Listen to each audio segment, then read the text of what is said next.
I'd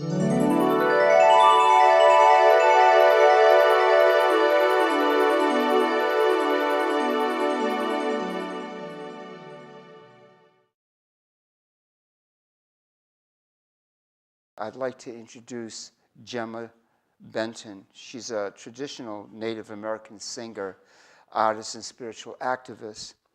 She shares teaching about connection and belonging, power, and down-to-earth spirituality. Here's a quote from Gemma.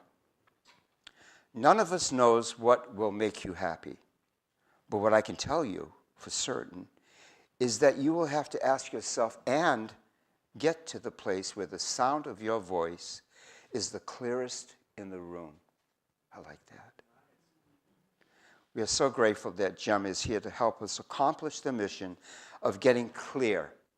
Please put your hands together and welcome to Sac Soul Talks, Gemma Benton.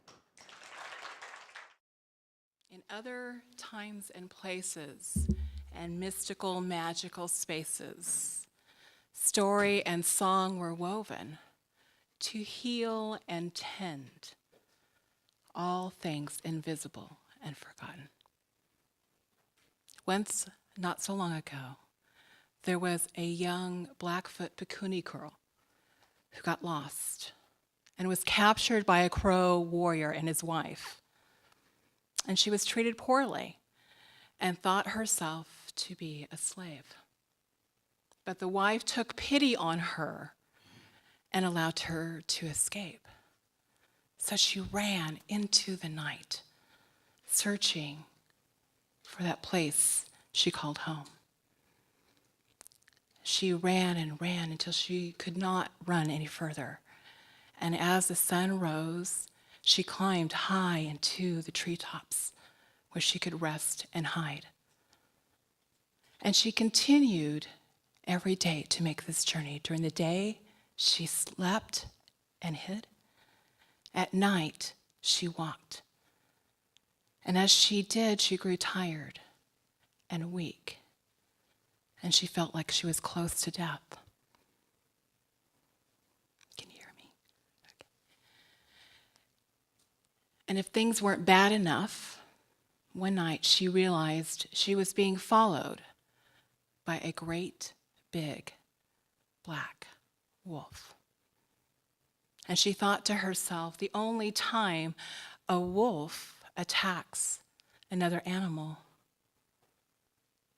is when it's just like me. And she was terrified. So she continued to walk.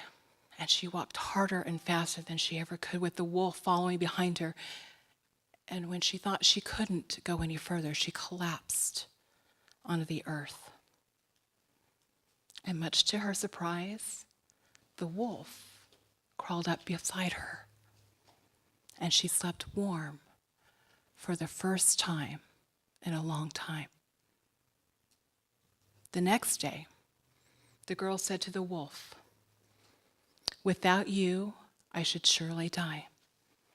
And if that were to happen, I would be honored for you to make meat out of my bones and to grow strong because we were here together." The wolf looked at her with those sharp eyes and walked away. In a little bit of time, that wolf came back with meat. And the girl took that meat and made a fire. And they ate together. And they shared their stories. And they shared their songs. And they began to grow strong. And the girl and the wolf made the journey back to the girl's village. Well, the people were surprised to see her and were thrilled, and they welcomed her. And then they saw the wolf following behind her, and they picked up sticks to harm the wolf. And the girl said, "The wolf and I have made relations. We are one now. There is a great medicine between us." And because people understood in that time the medicine between nature and human beings, they honored her request. And the wolf went to live inside of the girl's lodge. and was treated as a relative for some time there. And one day she grew ill, and she could no longer feed that wolf. So the wolf was turned out into the village, and the dogs chased the wolf out into the hills. But every night, that wolf would come down from the hills and look down on that lodge where that little girl struggled for her life and would sit there. Every day, the parents of the little girl would put food out for the wolf at the foot of the hills. And every day the wolf would come down and eat that meat. And one day, the girl died. And on that day, the wolf came down and shared this song. Ah, hey, yo. Ah, hey, yo. Ah, hey, oh, hey, hi. Ah, hey, oh, hey, hi. Ah, hey, yo. Ah, hey, yo. And still, to this day, in that village, people set out food for any wolf that might be hungry. So I want to share just a little bit about myself. As RJ said, my name is Gemma Benton.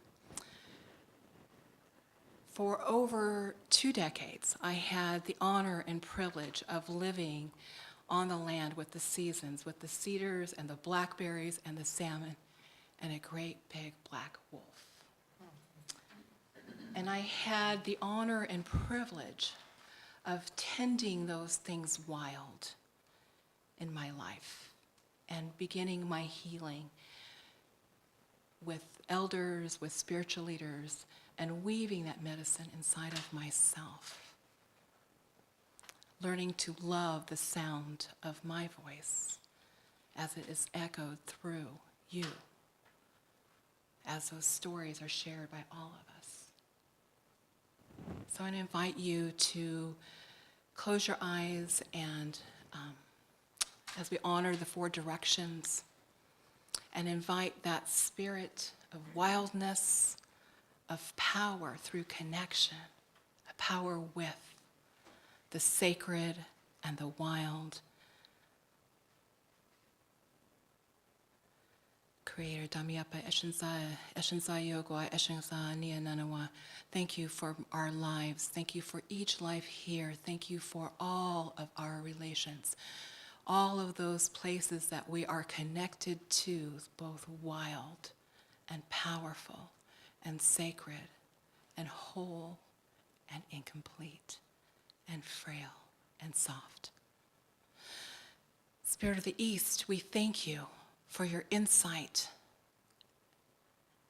and your understanding and the way that you gently whisper into our minds, our hearts, our bodies today. Spirit of the South, we thank you for those places of exploration and of power and of running and adventure. We thank you for those things that make us feel alive and vibrant. And for speaking to us in those tones today. Spirit of the West, we thank you for the way that we get to start each day new and for taking us into the depths of each day. And in the morning and in the new day, washing those things clean and fresh for us with that sacred and holy water. For that water that connects us to all times and all places, to all things sacred and unholy. Thank you for Spirit of the North, for the wisdom of our ancestors, the wisdom from the earth, the wisdom that is shared through each and every one of us in this moment and in this time. Oyanina Nanawa, all my relations. Thank you. Mm-hmm.